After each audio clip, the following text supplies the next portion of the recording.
সম্মানিত ভাই এবং বোনেরা, আমরা আসলে বক্তৃতা করার জন্য আসিনি, আসছি শুধু আপনাদেরকে দেখার জন্য। তার কারণে অ্যাবসলিউটলি আপনাদের একটা ধর্মীয় অনুষ্ঠান, এখানে মাঝে এসে আবার বক্তৃতাগুলি ডিস্টার্ব হয়ে যাবে, আমি বুঝি।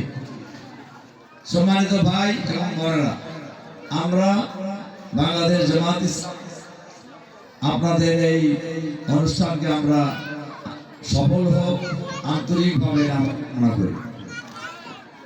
বাংলাদেশ জামাত ইসলামী এমন একটা রাষ্ট্র ব্যবস্থা আমরা গড়ে তুলতে চাই, যে রাষ্ট্রে হিন্দু, মুসলিম, বৌদ্ধ, খ্রিস্টান আমরা সবাই মিলে আমরা ঐক্যবদ্ধভাবে এই বাংলাদেশে আমরা বসবাস করব আগামী দিনে ইনশাআল্লাহ।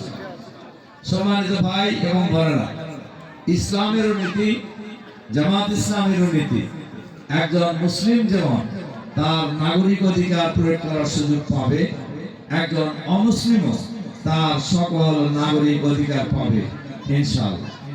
একজন মুসলিম যেমন তার সকল ধর্মীয় অধিকার পালনের সুযোগ পাবে, একজন অমুসলিমও তার সকল অধিকার পালনের সুযোগ পাবে, এবং এই অধিকার পালনের নিরাপত্তা নিশ্চয়তা বিধান করবে সরকার।